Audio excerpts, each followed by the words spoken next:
நல்லடியார்களே, அல்லாஹ் ரப்புல் ஆலமீன் நமக்கு வழங்கியிருக்கக்கூடிய மிகப்பெரிய பொக்கிஷம் எதுவென்று சொன்னால் இந்த இஸ்லாம் என்ற மார்க்கம்தான்.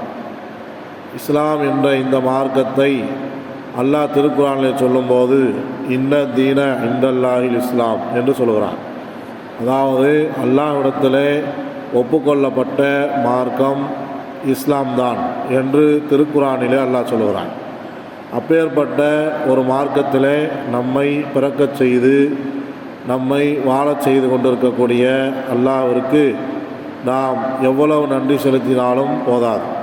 அதே சமயம் இது அல்லாஹ் ரப்புல் ஆலமீன் நமக்கு தந்திருக்கக்கூடிய மிகப்பெரிய ஒரு பொக்கிஷம். இந்த பொக்கிஷத்தை கடைசி வரையிலும், நம்முடைய மரணம் வரையிலும், கியாமத்து வரையிலும் நாம் எடுத்து செல்வது என்பது மிக மிக முக்கியமானது. இன்றைக்கு உலகத்திலே நாம் பார்த்து கொண்டிருக்கிறோம், சாதாரணமான ஏதேதோ காரணங்களுக்காக, மிகவும் சாதாரணமான காரணங்களுக்காக மார்க்கத்தை விட்டு வெளியேறக்கூடிய சூழ்நிலையை நவுதுபில்லா நாம் பார்த்து கொண்டிருக்கிறோம். அல்லாஹ் ரப்புல் ஆலமீன் நம்மவர்களை அனைவரையும் அது மாதிரியான சூழ்நிலையிலிருந்து பாதுகாக்க வேண்டும்.